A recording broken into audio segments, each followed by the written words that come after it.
all of that. Everything that I do is for you guys at the best of times. So I'm gonna get going here. I think that, the first thing to really note is, I mean, I think all of you are feeling this. There's been no question. There's been a change in kind of what has been happening in our market. We're seeing higher supply levels.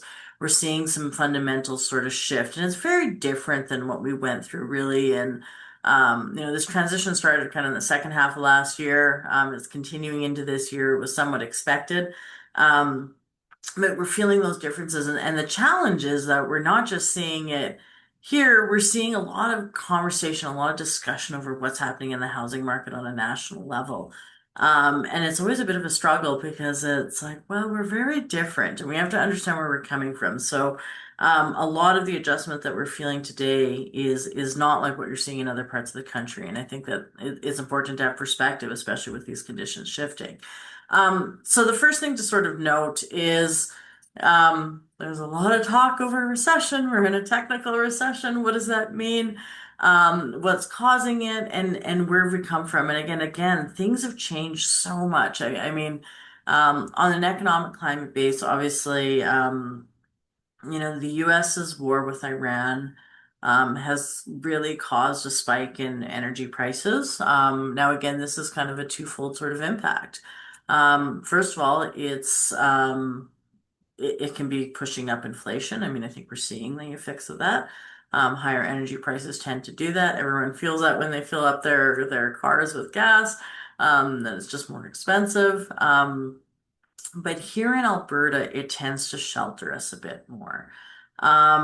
So while there's a lot of concerns on the economic front on a national basis, and it's not just due to energy prices, let's be clear, lots of other parts of the country were struggling with the tariffs. Ontario is feeling that their economy is slowing, BC to a certain extent because they're feeling of what, the impact of what's been happening in the US. The tariffs rates are impacting the aluminum market. It's impacting aluminum, steel, autos. So certain parts of our economy are really struggling. And they're feeling that out in Eastern Canada. Now, Alberta, because we're mostly an energy producer, we haven't faced the same degree of tariffs. Yes, our forestry industry got hit a bit. There's certain sectors. But the reality is most of our energy sector has been exempt. So we haven't really felt the same impact. And now you've got this war driving up higher energy prices. Well, in many ways, I mean, like I said, the average consumer is feeling the impact, but at the same time, government revenues improve, right? So we see much more government revenues flowing through. I mean, you gotta think beginning of the year, the expectation was oil prices in a $60 range barrel. You had a provincial government that was talking about cutting back funding and really making some tough decisions. Well, now that they're in a much higher royalty revenue sort of environment, that really that can change things. So I think that that's one aspect that it helps with the provincial government in terms of their amount of funding. You might see less cuts come from their aspect. The other area is really the direct impact on the energy sector. So we are not seeing this translate into investment activity. I will talk about that a little bit later. And there's several reasons for that are beyond energy prices. Again, we got to think the energy sectors, and when they're doing these massive project investments, they're not thinking about just energy prices today. They're thinking about energy prices as we move forward. There's the regulation. There's a lot more other factors that influence that. But what we are seeing is that they are trying to produce as much as they can right now to take advantage of that higher price. It drives um, higher incomes in certain levels, and it is fueling some activity. So it helps shelter us a bit from the impact. And it's in part why Alberta is outperforming many other provinces, is because, again, we are an energy producer and we benefit from that. But now the question becomes, especially when we think about real estate, is what impact could this have in terms of the entire country? How does this impact rates?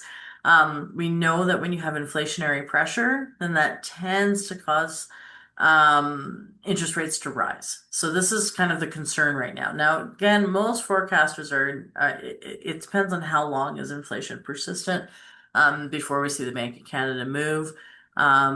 Recessionary risk has kind of like that downside impact on inflation, whereas, what's happening in the energy sector has the upside. Um, So I think it's really about what wins out. Now, generally, the expectation is rates should stay still pretty stable this year. So no declines expected, no real gains expected. But if energy prices stay higher longer, then this is going to be having more of a persistent impact on inflation.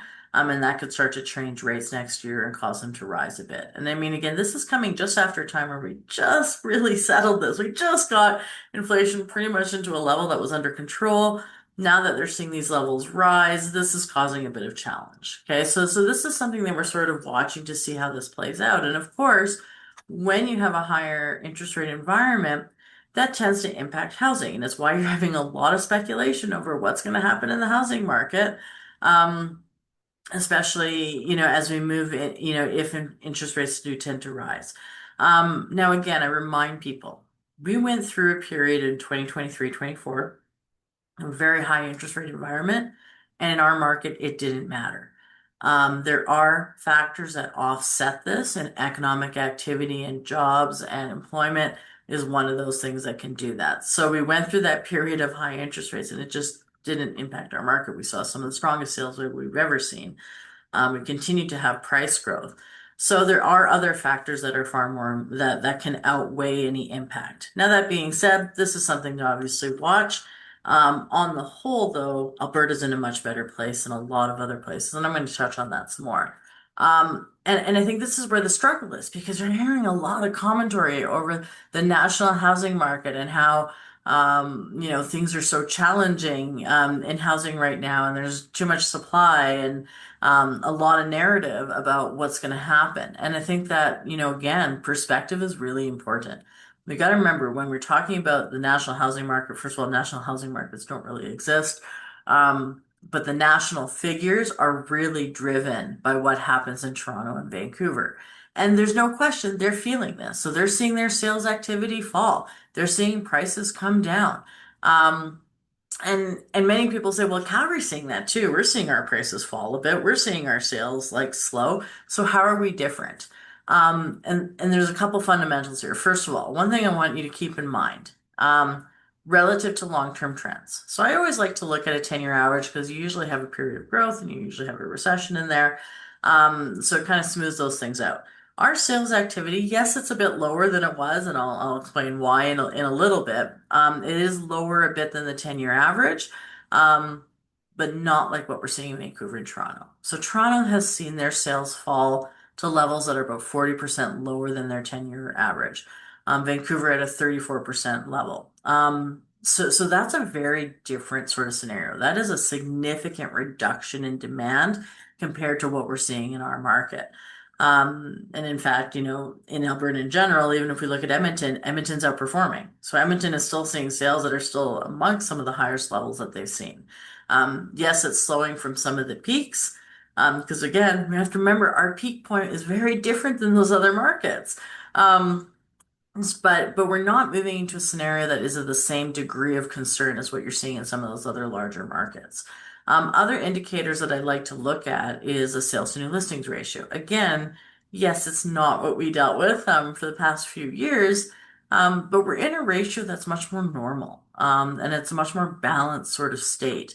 Um, when that sales to new listings ratio falls into that 30% range, like what we're seeing in Vancouver and Toronto, that comes with a whole lot of challenges. Because what that means is that, there's a lot of listings coming on the market, but not much for selling, right? So you can see how that has its impact on price. Another thing to note is, so prices have obviously been drifting down. I will talk a lot about that, about, where that's happening, what the impact is. And again, we had a peak point that was very different than markets like Toronto. They peaked during COVID.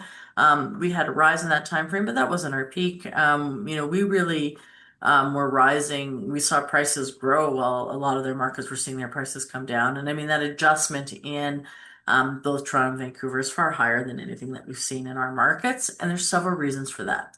Now, one of the reasons that I'm going to talk about why sales have been much better here and why we're not falling well below those trends. Look at this graph that I've inserted here. You got year-over-year employment growth. This is one of the fundamental differences in terms of happening in our market versus other markets. Look at in Calgary and Edmonton. we continue to see employment growth as opposed to very weak to job loss that's happening in Vancouver and Toronto. So when people talk about our market being different, this is one of those first things that I point out is why we're different, is our job numbers are far better. Despite discussions, saying, you hear a lot of reports nationally saying weak job market. Yes, there was some monthly pickup, but we're in lower levels than we had last year. This is not the case in our market, and it's why conditions are a little different here. In fact, though, as we said, sales activity did fall, but they're not at some of the lower levels that we've seen. And why I point that out, what we went through from that 2015 to really pre-COVID period was almost similar to what Ontario was facing today. Um, our back then, the energy sector was struggling with a very low energy price. We saw investment activity leave for various reasons because of policies that were in place. There was a lot of things that was really weighing on the overall energy market at that time frame. We saw a lot of job loss. We had a lot of struggles. That's again similar to what Ontario is seeing today. What we're seeing now, when I look at our housing market, we're not in that. Yes, sales have slowed. They've come off of some of that high levels that we had that was really related to population growth. Um, but we're not back to the really low levels of activity that we have seen. And again, part of it is because we're just not facing the same pullback in overall economic activity. It doesn't mean we're not slowing. We are slowing from levels that we've been at, but we're not in sort of that same case scenario as what we've seen historically. Now sales have come down a little bit more than expected. It is still only up till May. We'll see how the rest of the year kind of plays out. I imagine those numbers are going to be not quite as much of a decline as we move through the year.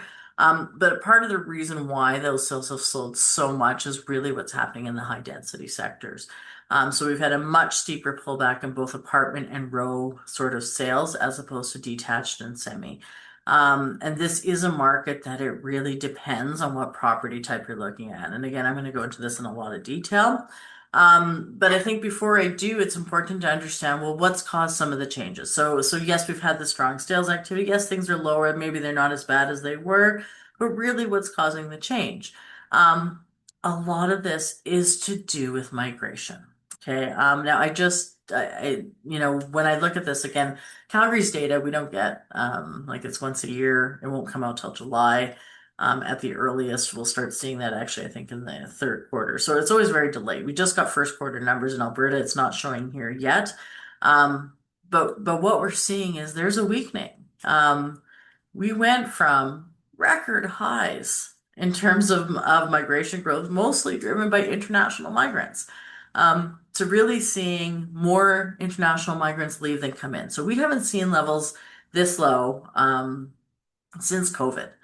Okay, so we've really seen that pullback in the international migration numbers. And again, there's lots of reasons for that. First of all, what happened in the first place is, well, those migration numbers were really strong in part because the federal policy said that. They said, we're going to bring in lots of migrants. And they did. They brought in record numbers of migrants. And all of a sudden they said, well, wait, too much.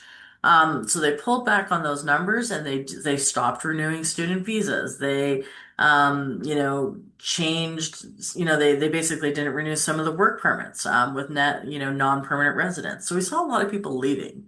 And over the past few quarters, and even into the first quarter of this year, more people have been leaving on an international basis than coming in.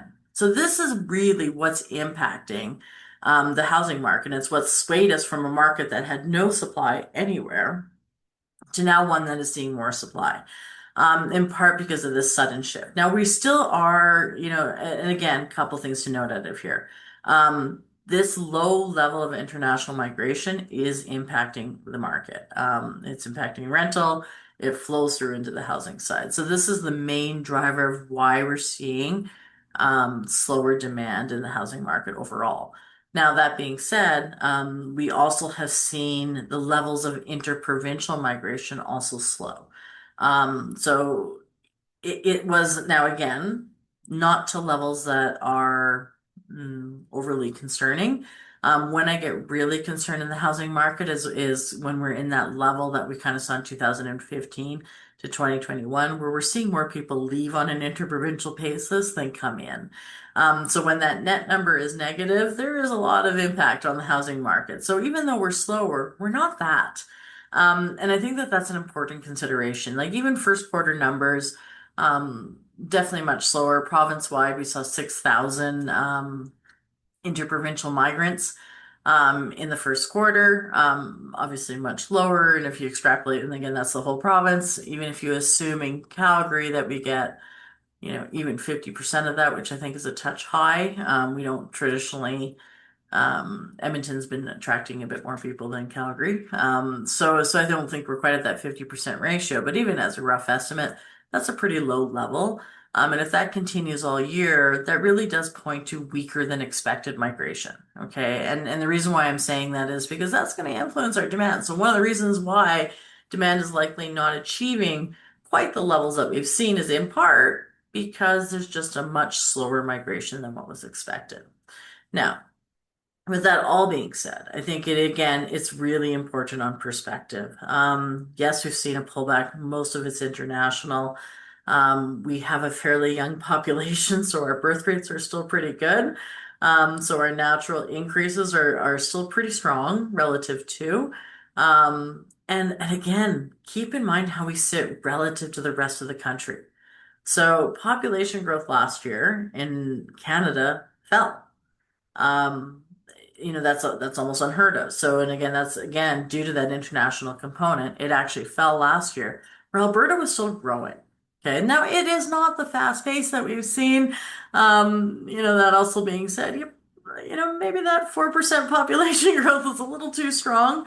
It's pretty hard for especially on the housing front, it's pretty hard to adjust to that much of a rapid change that quickly. No question we're moving into a lower population growth right now. Even first quarter, we were just under 1% in terms of population growth, but we're still quite strong relative to the rest of the country. A lot of other areas are just seeing much more of a pullback. Again, we still continue to pull people from different provinces, maybe at a slower pace, but we're still seeing people come from Ontario, to a lesser extent, BC. We're still seeing attracting people from Saskatchewan and various other places. It's just at a slower pace. So this is impacting demand, but again, not some of the worst case scenarios that we've seen. And why that's so important is when you think about the impact on housing. Anytime you go through these transitions and people talk about, oh, housing prices are going to fall or how much is this going to impact the market? I always remind people to look at through the different cycles and how it's not equal across the country. So it's really important to note that while this is a slower level and it's not necessarily the pace that we almost got used to, when you're looking at Calgary, our interprovincial or our overall migration numbers are expected, I think again they're going to come in a little lower than the 20,000 that was expected this year. They'll likely be a little bit lower than that. But that being said, this is not an outflow. So it's an adjustment. We're feeling that adjustment, but it's not as extensive as what we've been through in the past. And of course, some of the national discussions are going to be very different. Now the challenges, and it's not like, so it's not to say we don't have challenges in our market. We do, but a lot of the challenges are because we were building to accommodate a population of 60 to 80,000 people coming a year. And all of a sudden now that number's kind of reverted back to something that's far more traditional and more in line with longer term trends, but we still have all this product that we were constructing.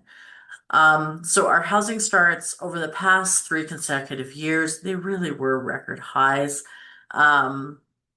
We saw, a lot of activity, a lot of that construction was being high density. And good news is we're starting to see those numbers finally pull back. So builders are starting to slow down. They recognize this shift in demographics. They're pulling back on some of their activity. And again, last year we had I think the region had over 26,000 starts. So very strong starts last year. We're seeing those levels start to come off across most parts of the city. The West is the one exception. We continue to see some gains there. And again, a lot of those gains are driven by the high density side. Because the challenge is they can't just, usually when you're too far along, you're just not going to stop, especially with an apartment style product. And we've seen this before. We've gone through cycles where there's been a lot of construction, especially for the high density, and then all of a sudden it condenses. And then also we end up with too much of it because something happens. So if I think through previous cycles, 2014, we had a lot of construction. A lot of that high density construction was condo though versus rental, which is different today, which I will get into. Um, but back then, and then you also went through shifts. So the energy prices fell and that had an impact on the apartment sector. Back in 2007, pre-financial crisis, we saw the same thing. We had a huge run up of migration, huge run up of new starts activity, and then something changed with the financial crisis, and that caused some adjustments. So we're almost going through a similar sort of adjustment today, but it's very isolated to certain aspects of the market. Like one thing I want to point out is one, most of the construction we've seen, especially on the high density stuff and the apartment style stuff, has been for rental. So keep in mind, out of the total product currently under construction, so currently we have over 16,000 units under construction. 65% of that apartment style product is targeted for purpose-built rental. And this has been a shift that has been happening over the past several years, in part because policy has dictated that. So CMHC's MLI Select program really encouraged construction of rental product. And a lot of that, and that's what we saw happen because again, Alberta has land. So, and Calgary has land. So we saw the pickup of that product. We saw a lot of rental construction. And again, it made a lot of sense when your international migration numbers were as strong as they were. The challenge is now that those numbers have come off, we're still building this product. And even though it's slowing down, it still has that period of time that we need to adjust with all the stuff under construction and the stuff that's just too far along down the lines. So that's kind of what we're dealing with right now, and that's having an impact in terms of overall supply. Now, another thing to note is it's not equal across all property types. Detached starts last year actually declined on an annual basis. So we're not necessarily seeing inventory increase equally across all property types. And why that's really important is because that's going to have a big influence on how prices move. Most of the construction and most of the growth in construction last year was really for apartment style units first, then row to a lesser extent. Semis, not much. Okay, so semis is really an area of the market. We're seeing a lot less construction of semis. We're seeing a lot more construction of row. And again, detached starts actually fell. So there's, and again, it's a lot easier for builders to really pull back on the rows, semis, rows, and detached as opposed to apartment style product. But as we move through this next year, we still need to work through all this product under construction. And again, where the construction is happening is important because this will influence the resale market. You're competing with this brand new stuff. Where we're seeing a lot of that apartment construction happen. A lot of it currently under construction is in the Northwest and West District, City Center. And again, this is, I tried to break out a bit of where it was happening. In the Northwest, a lot of this is in the University District. There's a lot of products still under construction there for apartment style units. In the North District, we have, some of that tends to be a little bit more on the condo side. But you have product basically coming across most parts of the city. The city center, a lot of that is in the Beltline. So it's going to have influences on certain pockets of the market. And that is something that we're seeing start to play out on the rental side. So the first impact, the rental market. Again, as I said, because so much of this product is targeted to rental, we are seeing the impact in terms of vacancy rates. CMHC, again, it's always delayed data, but at their survey point at the end of last year, we saw that those vacancy rates started rising. Their mapping doesn't perfectly match ours, unfortunately. But generally speaking, vacancy rates were rising across parts of the city with some of the largest gains in the Northwest. And that's in part again because there was so much product that was coming in the north, in our North District and our Northwest District. So there was a lot of gains in terms of total supply. And this obviously, when you have much more supply, it puts pressure on rents. And so we've seen that rental rates have been coming down. Now, again, as I mentioned, really, if our migration numbers would have stayed strong, if we would have stayed in that high level of international migration, as the supply came on, it wouldn't have mattered as much. It would have made it easier for us to absorb up all that additional supply. The challenge is now our migration is coming down. So again, for forecast levels for 2026, with 14,000 migrants and you've got 10,000 purpose-built rental, almost 11,000 units currently under construction. You've got, over 6,000 condos. Of the condos, we have to remember roughly about 35 to 40% end up on the rental market. So that is adding. So you basically have had this shift in migration and you have a lot more supply coming. Now, as we know, one migrant is not one household. Typically, we see 2.6 people. According to census data, that's how many people live per household. So I think that what this really does point to is it's going to take a little bit of time to see this additional supply be absorbed. And another interesting thought I have is, again, you got to remember starts are and what's under construction. Even new starts activity is only measured as soon as that shovel is actually in the ground. It has to hit a certain level before it's considered a start. Well, Zonda does a measure of pre-construction.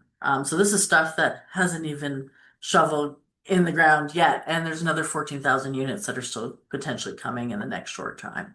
So that does tell me that we're going to feel some challenges that play out into the rental market throughout this year into next year, and especially given the current migration forecast. So what does that do?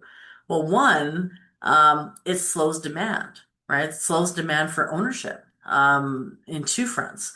One, it slows it from investors because investors are now a little less likely to get into the market when you have a higher vacancy rate, when your rental rates are coming down. That changes their numbers a bit. So it'll slow demand in terms of the investor. The next side is on the renters. Renters who transition into ownership. Um, there's being offered a lot of incentives to keep renters. So they're seeing a lot more discounts on their rents. They're seeing, more things thrown into to be included with their rental rates. And especially given a time of uncertainty, they don't really need to make any quick decisions in terms of exiting renters and going into ownership.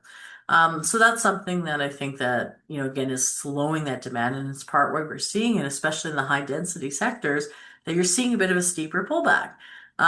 Just because you've had much weaker migration, so that's that factor influencing demand, and at the same time, you've seen supply levels rise.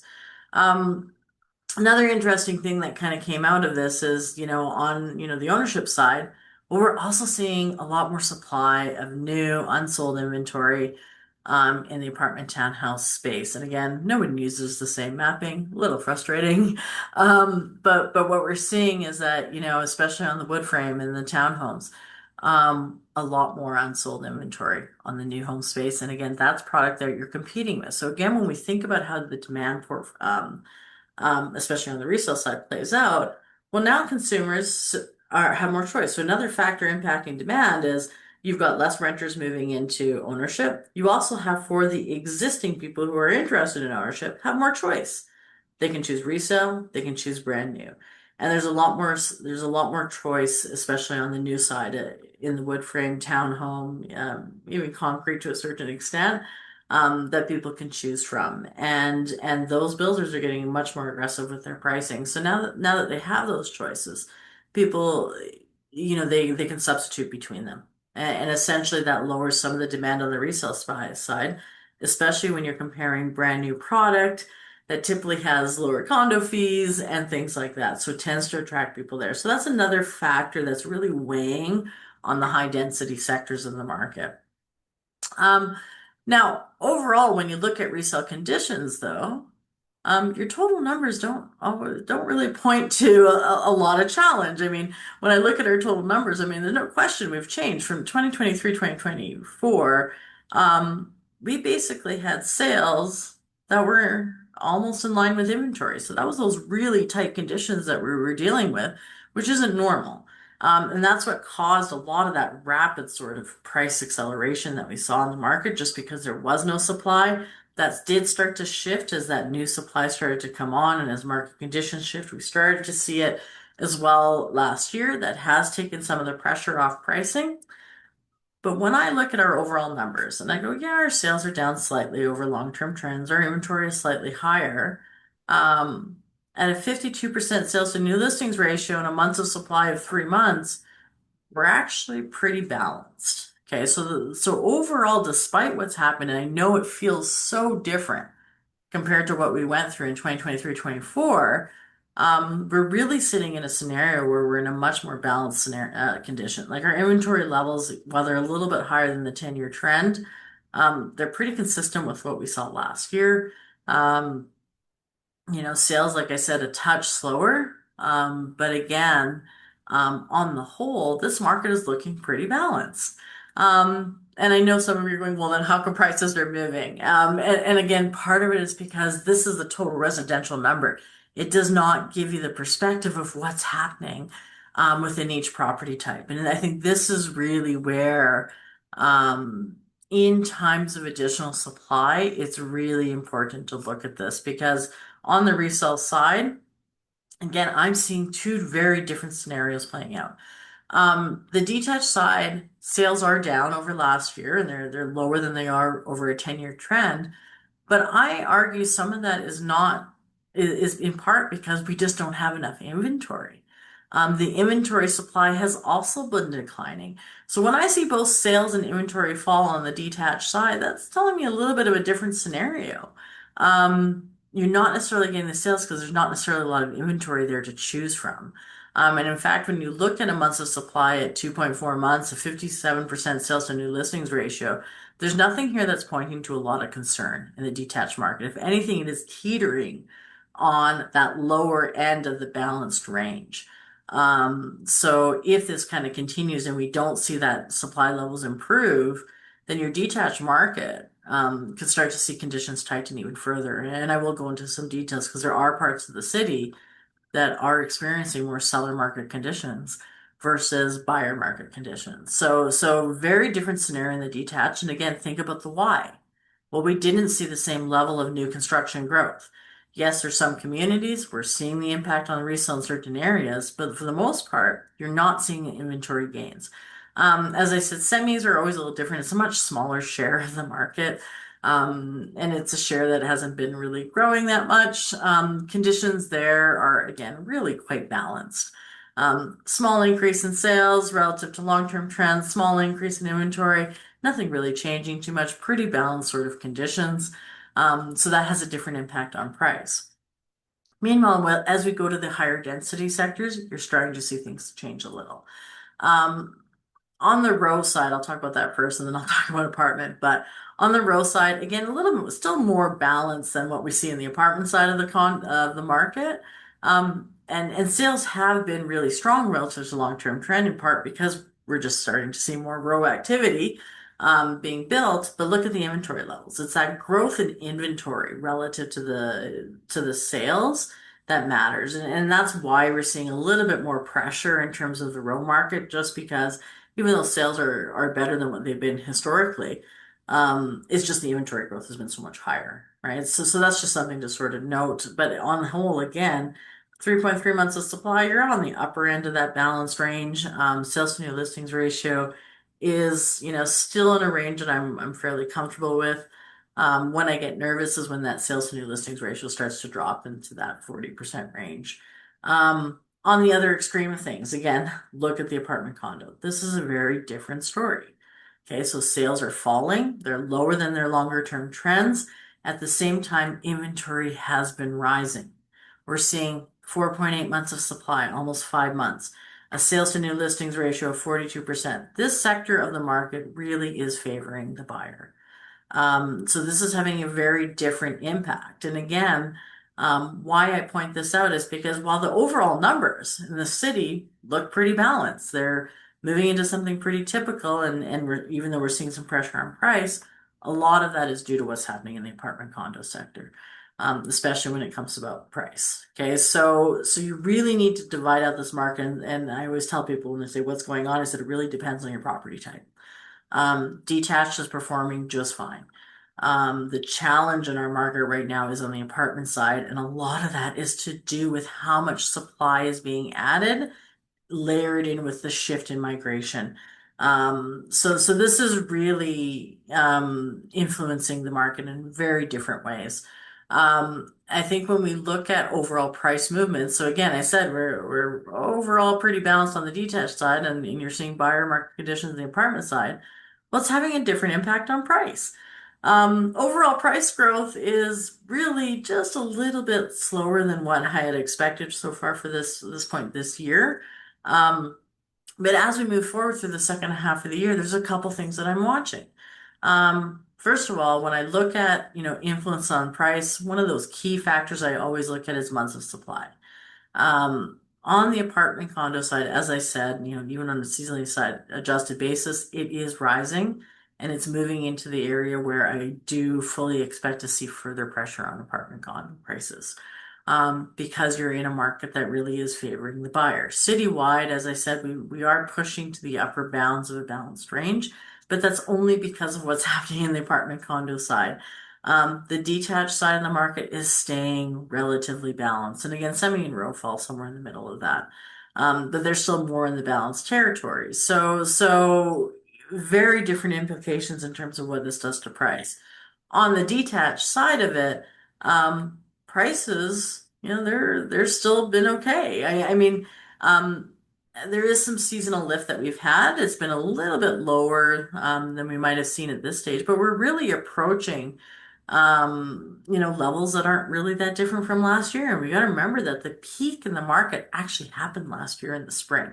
So we are still down about 2% over the peak. And again, peak was spring of last year. But we're really in line with probably going to be a pretty stable environment in terms of annual prices in the overall detached market. Um, and again, a couple things to note is there's been some really strong price growth every year, 2022, 23, 24. So the fact that we're only down slightly over that peak level, and we're likely going to be pretty stable on an annual basis, isn't really too much of a surprise. When you have that type of steady type of price growth, especially in periods of limited supply, it's not a surprise to see that those levels come off a bit. So while they might feel that they're down, and I mean, I know a lot of people point out, well, they're down year over year, but again, it's always that perspective of where we came from.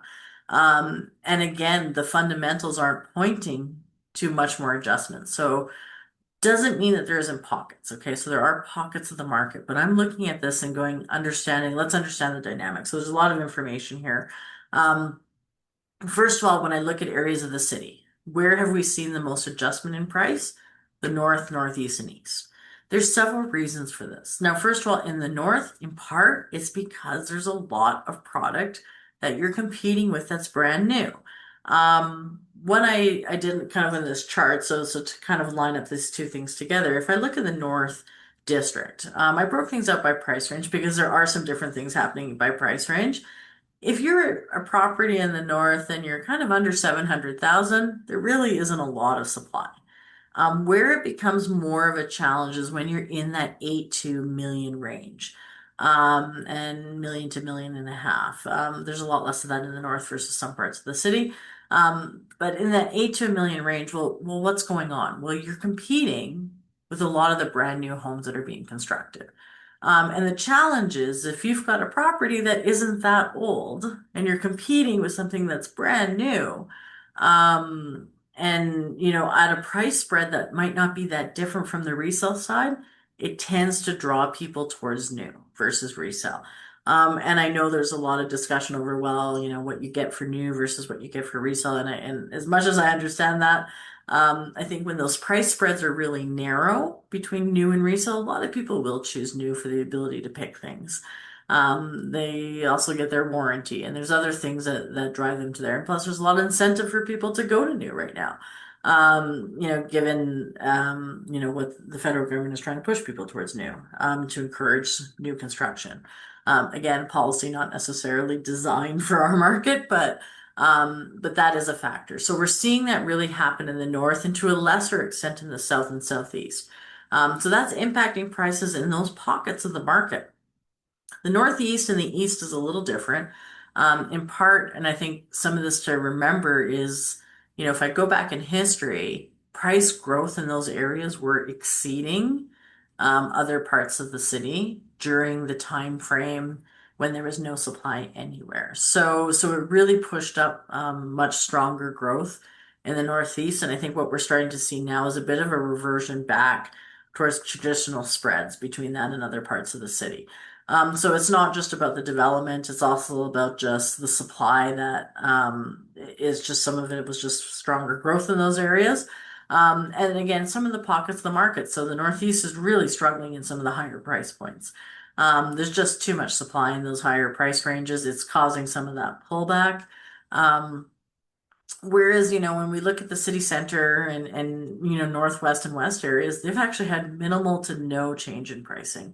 The West End actually depends on what month. May it actually was just slightly lower, but the month before it was slightly higher. So the West End has seen prices continue to be very competitive, especially for sort of price below 1.5 million. Where there's a little bit more supply choices in the 1.5 million plus, and I think that's in part because the resale product that is priced over that range is now starting to compete with brand new. So again, the typical home in the West End is in that 1 million range. Um, Brand new stuff like detached stuff being constructed out there is well over that. It's over that 1.5 range. So I think again, what we're seeing is, well, if you can get a property for 1 million, even if it needs renos, it's still that spread is pretty significant to the brand new stuff. So it's substituting almost people back to resell in the West End. And that's why conditions are quite tight. So again, when I look at the West End, I go, well, 1.8 months of supply in total, that does not represent a buyer's market. If anything, that's a market that favors the seller. And when we layer in the sales to new listings ratio with it, at a 62% range, I'm not seeing a lot of inventory built there. So one thing, and I don't know how well I always explain it, but I look at the months of supply, but I also layer in sales to new listings ratio. If you have a lot of supply in the market, um, and you have a very high sales to new listings ratio, might do not do much. Or the other way to look at it is if you come from a period where there's absolutely no inventory, and you see a sales to new listings ratio of 43%, you're going to get inventory build. So when that ratio is really low, you tend to get inventory build. But if you already had no supply, it doesn't matter. But now we're in a market that's better supplied in some areas. And then when I look at that ratio in relation to it. So again, when I look at areas like the South and the West, even in the Northwest and most parts of the city, you're in a pretty normal to tight range in terms of months of supply. And your sales to new listings ratio isn't exactly it doesn't point to a ton of inventory build. So what I'm trying to say for that, for most areas of the city, it's telling me that this is still going to be a pretty normal market. You'll likely continue to see some seasonal lifts. You're not necessarily going to get the huge price growth that we had, other than maybe in a few pockets of the market. But generally, this is pointing to a much more stability in terms of the detached market with potential price growth, in certain pockets. Where there's going to be some struggles is it's going to continue in the north, northeast, east. This is where we're seeing those ratios fall. Into the more uncomfortable areas. So in that 40 to 30% range, we have a much lower sales to new listings ratio. Months of supply is already a little higher in some of these areas. So that's probably where I expected to continue to see some inventory build happening and having some influence on pricing in those areas. And that's going to offset some of the gains happening. So again, total residential detached prices are going to be pretty stable, but it's going to vary depending on parts of the city. And I think that this is something to be expected when you're all of a sudden dealing with more inventory choice, especially in areas like the north or in the south and southeast. Again, certain pockets, really depending on what you're competing with on the new side.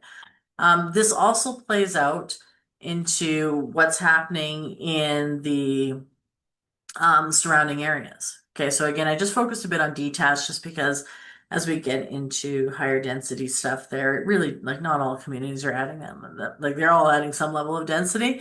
But I focused a bit on the detached side here. And what we're seeing is, again, I'm seeing some price adjustments happen in some of these markets. Airdrie is one of them. In part, one, you have a lot more supply on the new home side. They have been building a lot in Airdrie, even Cochrane and Chestermere. Those three markets have seen probably the most level of construction in our surrounding areas. And so you've got resale product that's competing with that brand new stuff that again is might not be that different of a price. I think when you look at Cochrane and Chestermere, one thing to note is those markets have what they're constructing now is looking a lot more like what you get in the Calgary. Airdrie's always been fairly similar in terms of your typical home in Airdrie versus your typical home in Calgary.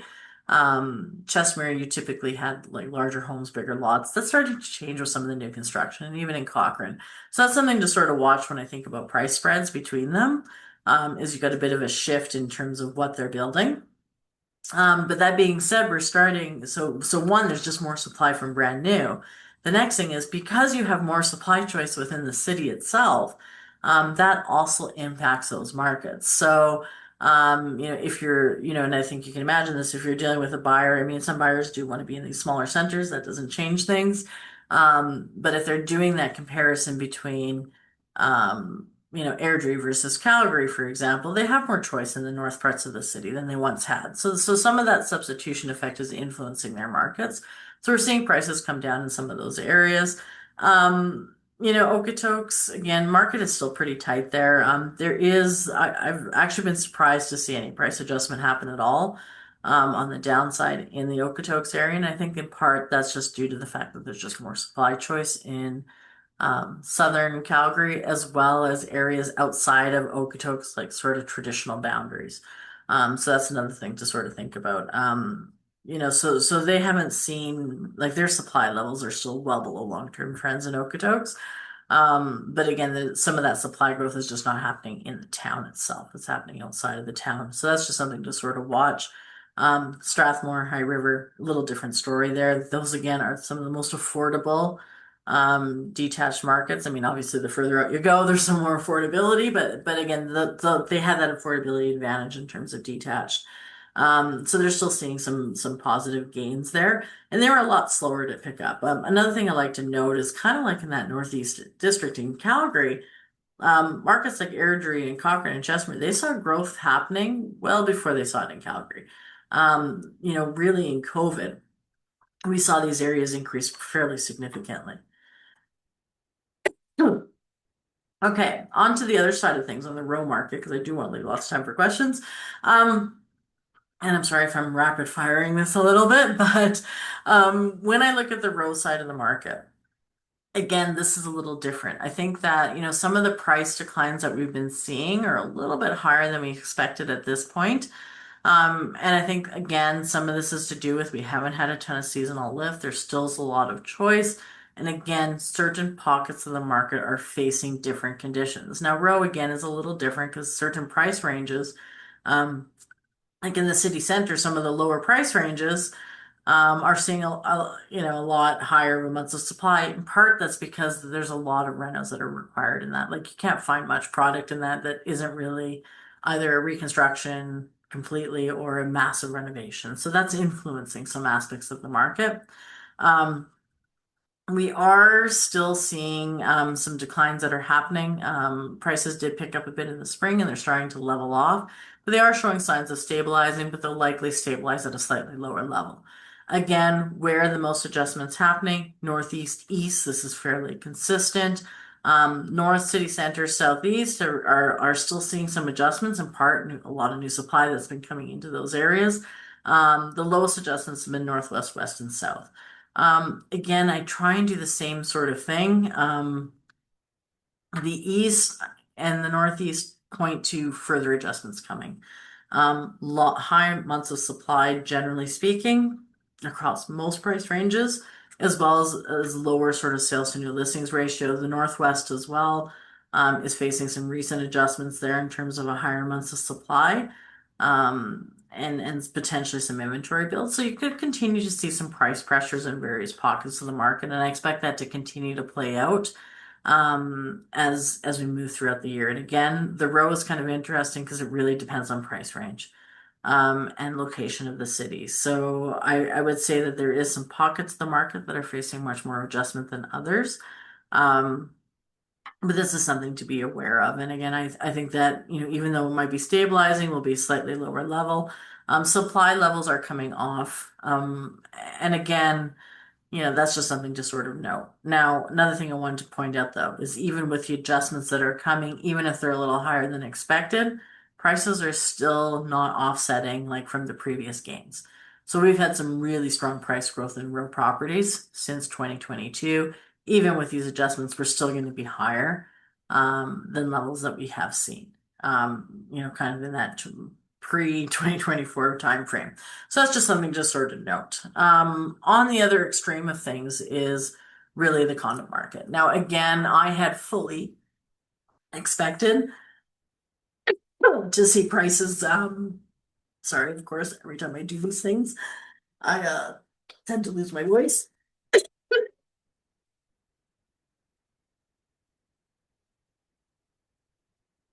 Sorry, take a quick water break. I had fully expected to see condo prices come down this year. Um, what we are currently seeing is that the condo prices have actually fallen more um, than levels that we expected. We had no seasonal lift in apartment condo prices this year. Typically, you see a bit of that seasonal lift through the spring. We have not had any of that, so I fully expect condo prices um, to come in much lower than we originally anticipated in terms of the decline. Now, this sector is really different because you're dealing with so much supply choice. Um, so I think that that's an important sort of consideration. Again, some of the largest adjustments have been in the north, northeast, and east districts. Um, but we've seen adjustments across the city. Okay, the lowest sort of declines have been in the northwest and west. And again, when I look at this doesn't really come as a surprise. Because we have so much new supply coming across the city, even if it's rental versus condo, with slower transition in terms of um, renters to owners and all that additional supply choice coming from the new home side, we're really seeing it impacted. And again, if you look at the months of supply, much higher across the city. Um, it really doesn't matter what district you're in. You're really the West is probably the lowest, but for the most part, we're facing buyer market conditions across most parts of the city. And you layer in the fact that you have a sales to new listings ratio in the lower ranges, that tells me that we're going to continue to see some inventory build over the months to come. So we're going to continue to feel that pressure on condo prices. And again, this is not the first time we've been here with condos. A lot of people, when they have, because again, you're competing with the brand new stuff, but in certain price ranges, now all of a sudden people have options for row. So I do tend to find that whatever it is for Calgary, apartment style properties tend to be the last thing that people prefer. They do prefer everything other than apartment. So when you have more supply choice in different price points, then we tend to see them substitute away from apartment condo style product. Um, so this segment of the market will continue to see some impact. And that's something that, again, and when I look at even Zonda's numbers of what is currently still under construction and coming, this is going to be a challenge well into next year unless something changes. So that comes down to what can shift. Okay, one of the things that I look at and go, yes, we know we're into this challenge, especially with the condo market well into next year. It's going to affect rental, it's going to affect condo, lesser extent the rest of the market. But there's things that can offset this. Now, one of the areas that there has been a much stronger sort of showing than what was expected is in the job market. Um, it wasn't expected to see much employment growth at all this year. So employment growth was actually supposed to be pretty stable this year. Um, Not much change. Well, we are seeing gains. We've had a 4% growth in employment so far this year on average. Our unemployment rates are currently edging a little bit lower than what we would traditionally, what was expected for the year. So this is one of those factors that if this continues, there's a lot of fallout from this. So if we continue to see stronger employment growth, well, then that might mean that your migration numbers are going to be a little bit stronger, especially if we're outpacing other parts of the country.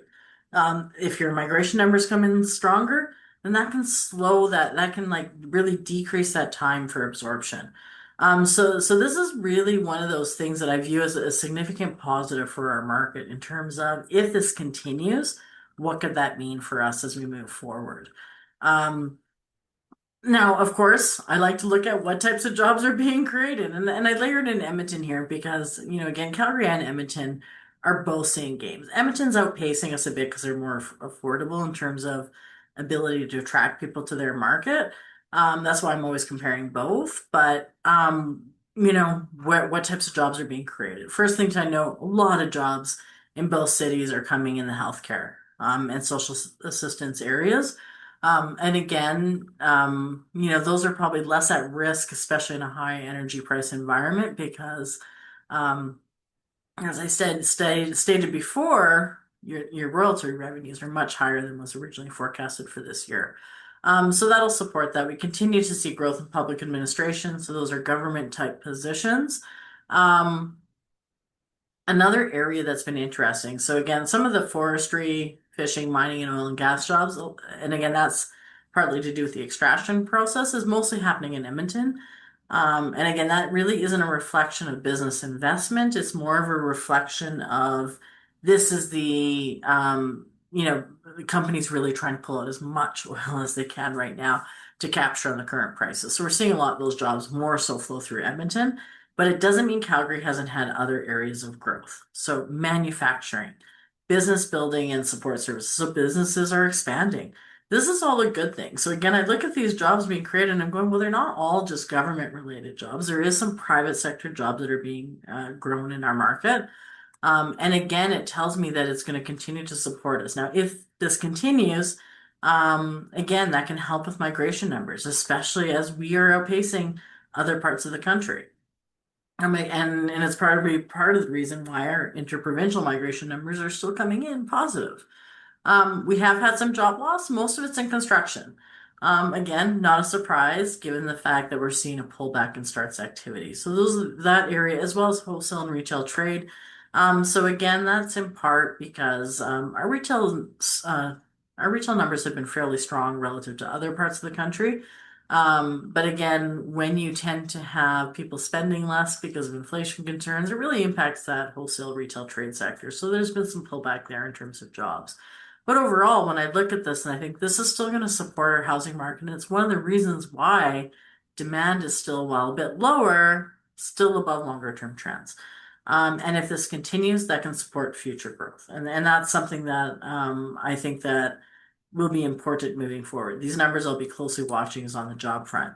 Now, overall, Alberta is really expected to continue to lead the province in growth, maybe at a slower pace, not as high as last year by any means, but still stronger than a lot of other provinces. And I think that even on a national basis, when you look at the growth level, um, this speaks to the fact that it's in part because energy prices are higher and we're a resource producer. And there has been some really good things happening on the business investment front.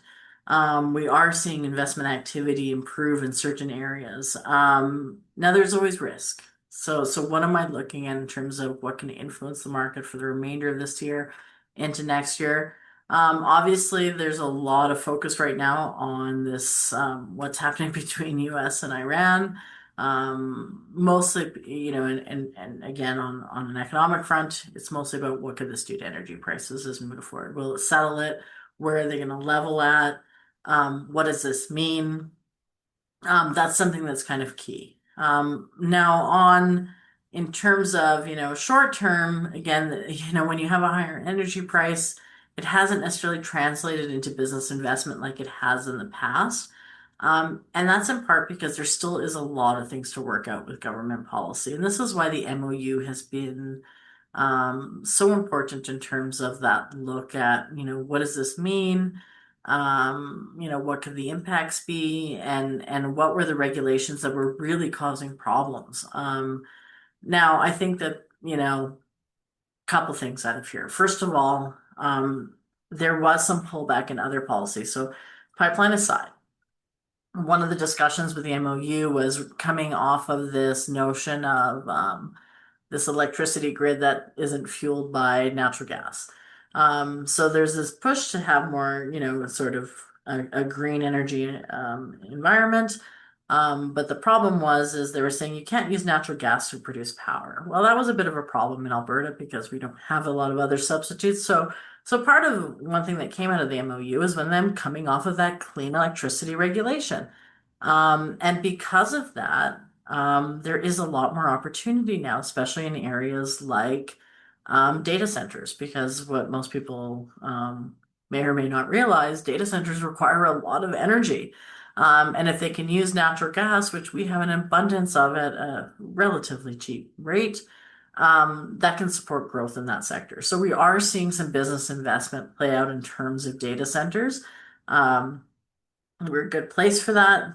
It doesn't necessarily create a ton of jobs in terms of the data center side, but I'm more interested about its impact on the energy side of the market. And again, it's something that could support further growth. Now, that's one policy change that was made. And again, there's a lot of conversation of, well, is it going to be enough? I don't really know. Um, Pipeline is important and an ability to attract things. And one thing I can say is at least this administration is saying very different things from the previous administration.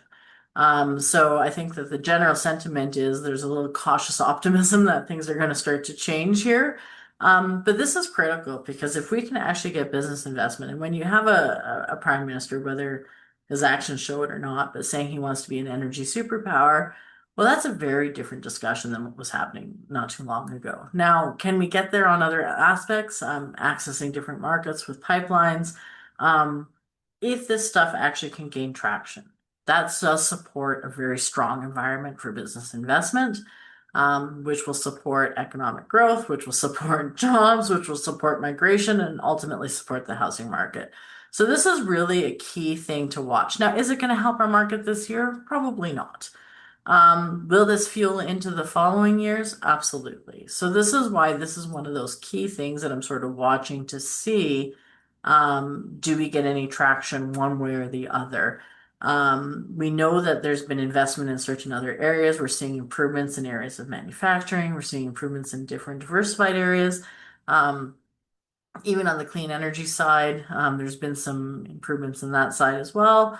Either way, that's kind of key. You need that business investment. You need to improve productivity, and that does really support a lot of activity moving forward.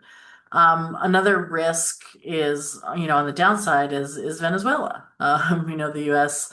Kind of stepped in there as well, and I think it's what has been surprising is how quickly some of the Venezuelan oil has been coming back to market. Many people said it's going to be years and years and years. Well, they've been ramping up much quicker than expected. And why that matters is because that really is a direct competition for Canadian oil. It is a heavy oil, just like what we produce. And it's an alternative source. So I think that that's something to sort of watch for. And I think that's why there's a lot of pressure to get this right and to attract business investment here, so we can grow that sector. Now, again, that is something to be looking for as we move forward. If that regulation and that starts to change, we can see that investment pick up. But that's something to keep in mind on the onset. Now, another factor is, of course, a lot of discussions over CUSMA renegotiation. What does that mean? Again, as I mentioned before, Alberta has been pretty much sheltered because most of our energy production is CUSMA compliant, so we haven't faced really a lot of tariffs. Um, we'll see if that changes. Okay, so that's sort of the key thing to sort of watch is what does that look like? What does that renegotiation look like? How does that impact Canada? How does it impact Alberta? And that's something to sort of watch for. Again, no real, no, the uncertainty is still high. Um, Another layer of things to consider is the separation, or at least the question of should we separate referendum coming. Now, again, generally speaking, regardless of if you believe that the end state is better if we're part of Canada or not part of Canada, transition and uncertainty and the risk is quite high. And that really does slow business investment.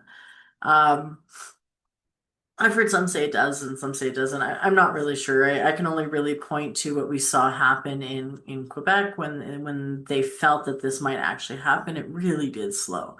Now, I think that what we'll be looking for is, right now it's a matter of how real is this?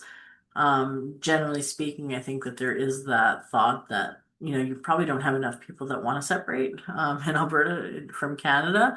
So it'll keep us here. But at least putting it to bed sooner than later is not, if that's the case, it's going to go. So if it comes back and most people are saying no, they don't want to go through a separation referendum, that can cool some of the concerns that you might have on a business investment front. If, however, they come back and they say, yeah, we actually want to go to a binding referendum, that can create a lot of uncertainty. And I guarantee you that would have a big impact on business investment, should it actually go to a binding vote. And again, it's because there's so much uncertainty with what that might look like.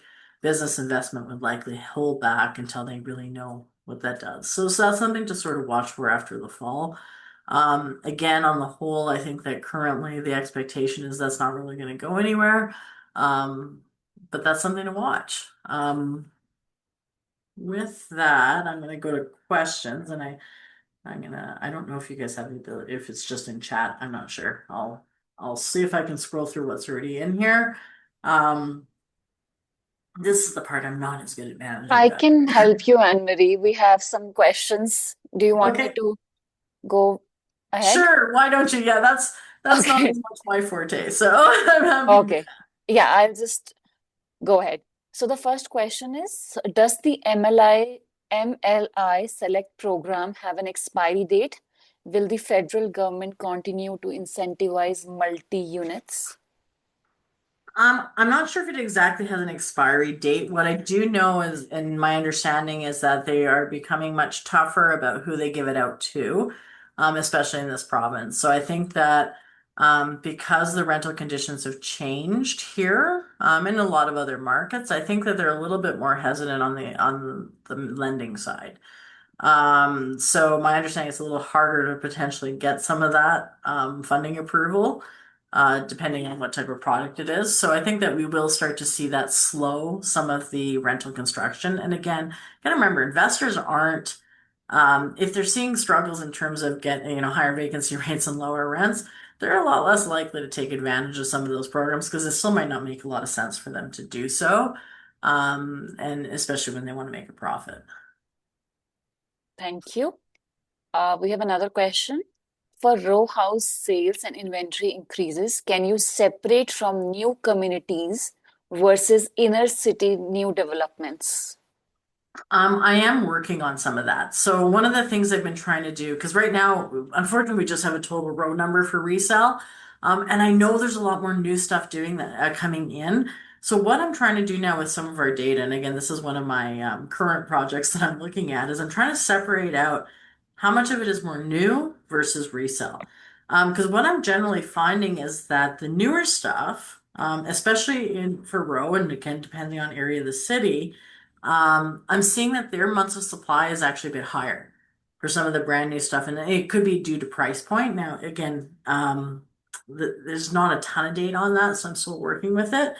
Whereas I'm finding some of the row product, especially if it's in a certain price range. I mean, when I find there's a bit of a challenge when it's really low because obviously it tends to need a bit more renos.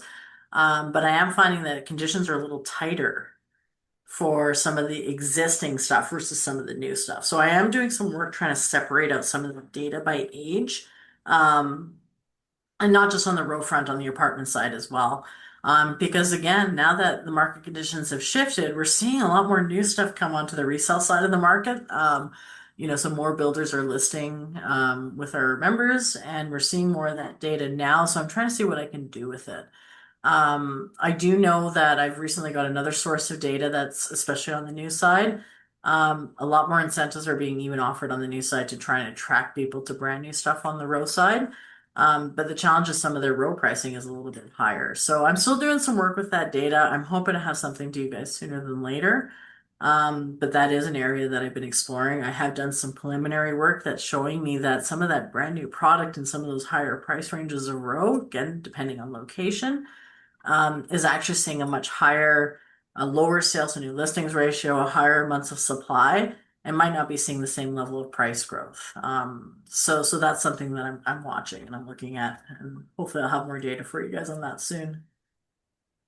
Thank you. Another question. For the apartment supply, how long do you expect it to take before it reaches a more balanced market? I heard in the GTA they are saying it will be 2030 before all the new construction projects will be absorbed. Um, well, the GTA again, little different story, okay? Because they're still seeing, or they're in a 30% sales to new listings ratio. They've had people that have been walking away from deposits, like so little different. Now here again, it's not going to be this year. It's not going to be next year. There still is just too much supply based off the migration that's coming in that you're going to at least take a couple of years to really return to something much more balanced. It now again, when we go beyond that, it really does come down to those migration numbers. That's why I said I'm closely watching because if our job numbers are stronger, and this is where I say it gets kind of gray, right? Because we don't have the same degree of oversupply. That's what's happening in some of those other markets. And I remind you, we're not as bad as we were in 2015. Back then in 2015, our months of supply on the apartment condo side um, ranged from like 6 to 8 months, up to like 10 months. So, and that was pretty persistent for several consecutive years. We are currently lower than that. We're definitely edging up higher, but it's not even as bad as what we saw in 2015. What caused it to change back then was that sudden shift in migration. Okay, so that's what really pulled us out. Because again, condo prices only recovered in 2023 from the 2014 level. So it took that many years to see that, but again, it came with a migration change. So, when I look at how much is under construction and say, yes, they're slowing that level of construction, you've got this year to deal with it. You got next year. Now, will it go beyond 2027 will ultimately depend on how much employment growth we have. If we continue to outpace the rest of the country, if we continue to see employment growth, if we continue to see business investment, if we get a pipeline, and that reality becomes something there, well, we'll see stronger employment growth. We will see stronger migration growth, and it's going to shorten that timeline. So we could see balanced conditions come back in the apartment condo sector within several years, as opposed to a longer time frame. And again, so much of that is dependent on economic conditions. So is to sharpen up that crystal ball, there's only so much I can say in terms of time frame. I don't think it's going to be this year. I don't think it's going to be next year, but so much will depend on that business investment piece. Thank you so much. So, next question. Is there a forecast report for anticipated sales listings in Chestermere in the coming months or year? Not specifically for Chestmere. I don't think I've ever done forecasting for the surrounding areas. It's always been just a total figure, just in part because their numbers are so they're just smaller. It's harder to do a forecast for those numbers. Just the range around it would be fairly significant. So that's partly why we don't do that. I will be looking to add Chestermere on more regular monthly reporting now that they're much bigger. I think one of the challenges that I'm seeing with Chestermere right now is you have so much supply coming. So there is a lot of product under construction, and again, a lot of that product under construction is much smaller. So it's going to have an interesting impact in terms of the overall numbers in Chestermere. Because traditionally the homes in Chestermere on the resale side are have been typically bigger than what you get in Calgary and more lot size and things like that. And the new stuff is being constructed is very different. So I would say that I am looking at Chestermere. I'm looking to add more regular reporting on it. Forecasting, not quite, but where I'd be a bit concerned is that you do have a bit of a higher months of supply. You do have much more supply choice from the new side, which tells me you're probably going to still have some adjustments. But again, my only challenge with that market right now is that how different is that new product versus resale product? So I think that where you might see some differences play out is for the resale product that is more like the traditional larger lot, larger home versus maybe something that's a bit newer, where it's going to look a lot more like what they're currently constructing. So I'd imagine some of what is playing out in their market will be similar to that. And I don't know if the resale market, like the figures will totally show that. So that's something that I would add as an area of caution when you're thinking about that area. It's because they're changing what they're building out there. And there's a lot more high density. So again, one thing I've also seen in Chestermere is the amount of high density construction that's happening. That's likely to have a larger impact on that sector of the market versus even in the low density sectors. Thank you. We have some other questions as well. So now that the city has repealed blanket rezoning, we have noticed some developers selling property they bought in the last couple of years. Are you able to see that in your data of increased inventory is the established areas? And could this help add more balance to prices in these older communities? Um, well, I think it's still really early in the data to see that. I did a lot of work leading up to the blanket rezoning to kind of look at what has been the impact and what hasn't. And I mean, again, it's a bit of it depends on the area. Generally, what we were seeing is that, detached homes, their land value, especially if their redevelopment opportunity was there, caused some of that growth to be much higher in terms of price point, just because of the redevelopment opportunity. Now, it doesn't mean to say that if you were the home right next to a redevelopment, what that would do to your price. And I mean, again, I think you guys know that better than anyone. I would say with this rezoning that, now that they've repealed it, it's about what is coming back in to replace it. Um, how do they move forward? I think that you're going to create some stability for some communities, especially ones that were really concerned about what redevelopment might look at. At the same time, people who were investor buyers with plans on redevelopment, that might impact the valuation in some of those areas, especially if they can no longer put in what they originally thought they could put in. So I don't think that the data is fully there yet. I do think that some of those areas that have seen a higher sort of increase due to the increase in land value because of redevelopment opportunity, they might see those numbers pull off a bit. So that's just something to sort of kind of be aware of. And again, when I look at the new development, I have been trying to do some work separating out what's new versus what's resale and doing things by age. What I found interesting, and again, this impacts more the row sector, because what happened is essentially when I broke it out, the detached prices went up much higher in areas with a lot of redevelopment, and that makes sense. If you can add more, developers are willing to pay more. If you can add a lot more product onto one existing lot. Um, but on the row side, what I had been finding is that again, that brand new stuff that was coming on.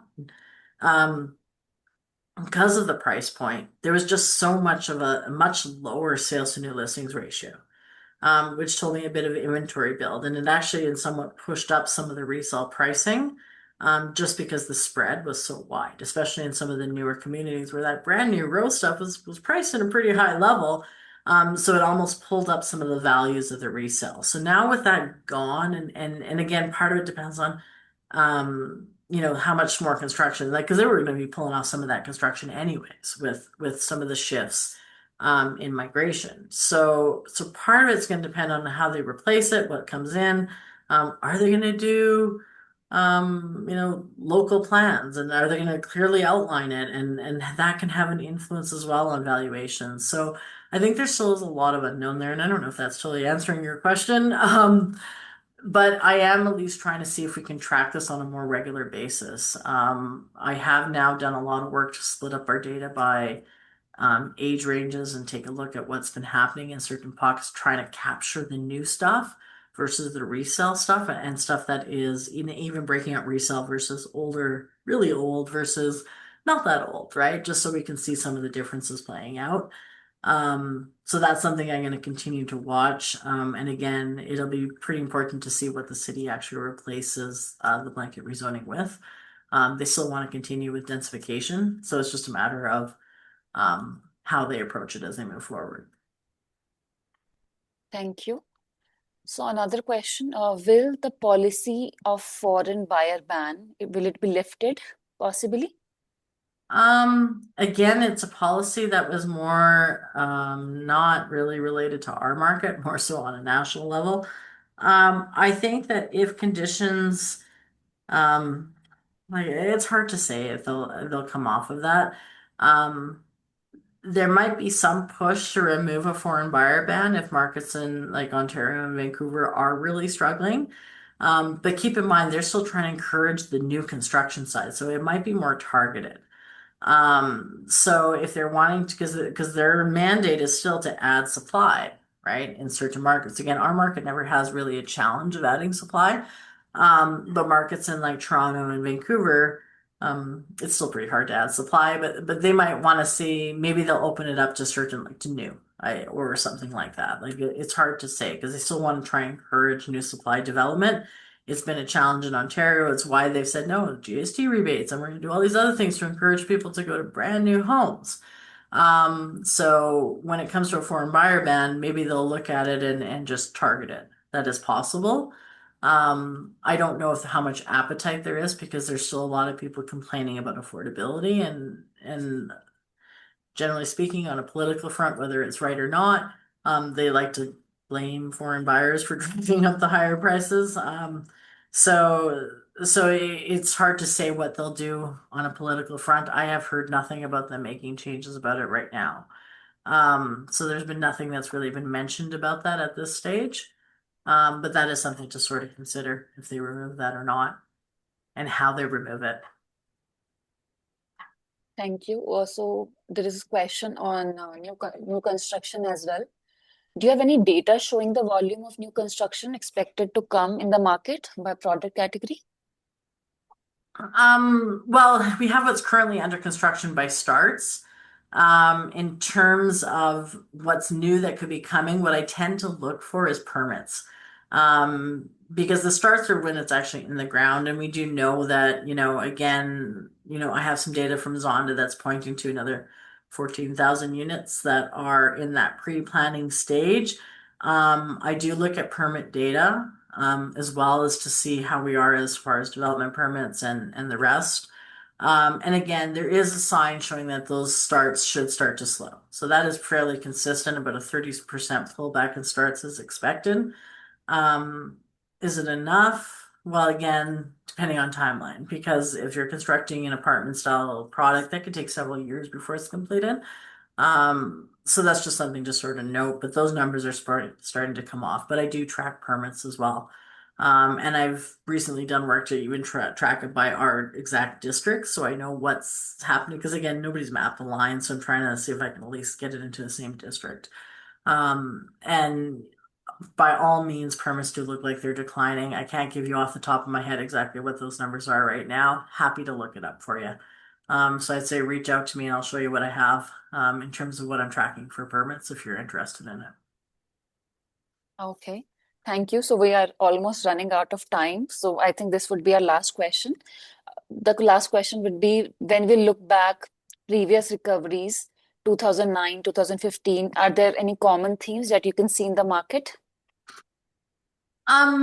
Yes. So yes and no. I mean, I think that when I look at previous cycles, because I'm always comparing, I would say what we're seeing with today is very different than what we dealt with in 2015. Right now, mostly what we are adjusting to is a lot of supply choice. Okay. Um, Back in 2015 period, that was really different. That was a challenging economic environment. And even though we are in, not like, even though there's some challenges and some uncertainty and some risks that's weighing on our economy today, it is nothing like what we were dealing with back then. Back then, we had a lot of job loss. People were losing their jobs because oil was basically at $40 a barrel. There was a lot of layoffs happening. There was so much restructuring that was happening throughout the energy sector. We're not quite facing that now. The same aspect, we still have other areas of growth. So we have diversified a bit more. We're still a fairly energy-based economy, but we are seeing some improvements in terms of diversification. And we're seeing growth in some other areas. So we are different in terms of the economic situation. And but we still are dealing with the supply growth. So where we are common is that there was a supply bulge there. In each of those time frames. But it is a little different today, and just the fact that our economic conditions aren't as bad.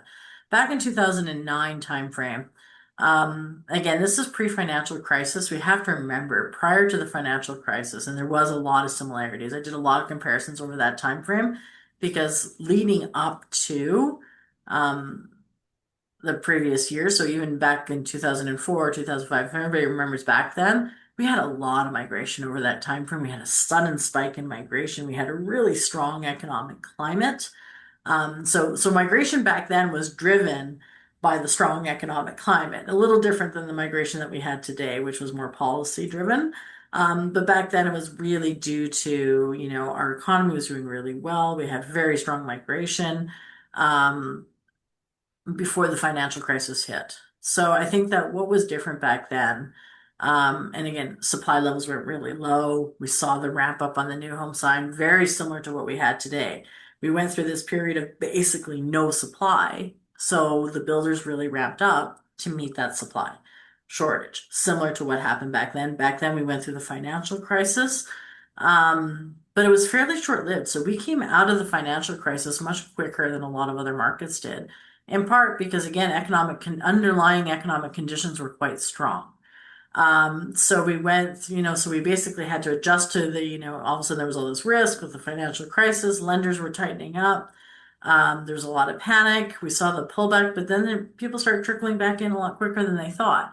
Now there was also some changes in regulations at the time frame because back then, um, the regulatory environment was not as tight in terms of underwriting and what was happening in terms of lending. So they did change on a few things like that. So we saw the condo market impacted back then. Again, similarities in that the condos are what tends to be impacted more so than the other segments of the market. Back then, there was a lot more condo construction as opposed to today. So when I compare to today, most of the construction today has been on the rental side as opposed to the condo side. Back in that 2005-6 period where we had a really high number of multifamily starts. 90%, 98% of it was condo, as opposed to today where a larger percentage of it was rental. So again, that changes that profile in terms of how much of an impact. So one of the reasons why we don't have 8, 9 months of supply on the condo sector today is because a lot more of it is rental, purpose-built rental. So it's not going to hit the condo market. It doesn't mean it doesn't impact it. It's just not going to impact it as much as it would have been if those 17,000 units currently under construction were all condo. So that's some of the fundamental differences. It doesn't mean it doesn't slow the condo market. It's just it could have been much worse in terms of the impact on supply. And again, fundamentally, I think the fact that your economy is not impacted as much as it was, it's not the same type of adjustment that we went through in 2015. Tells me it's more about just how long is it going to take for us to get rid of the additional supply given the back to more normal demand, as opposed to a rise in supply due to a significant collapse in demand. And some of that was what we kind of felt in 2014 and 15 on. It's just we had that bit of that collapse in demand because of losing migrants and just the weak job market. So there are some differences and similarities. Again, I think that when I look at this cycle, it's nothing as bad as what we went through in 2015. Just because back then there were some key differences, especially on the economic front.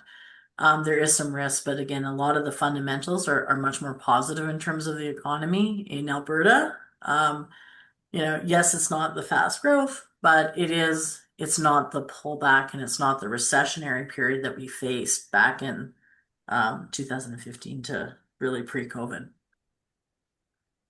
Thank you, Anne-Marie. Thank you for such an insightful session and answering all the questions. And yeah, thank you everyone for joining. We ask you to please share your feedback in the speaker evaluation form. I have dropped the link in the chat. So thank you everyone, and thank you Anne-Marie once again. Thank you.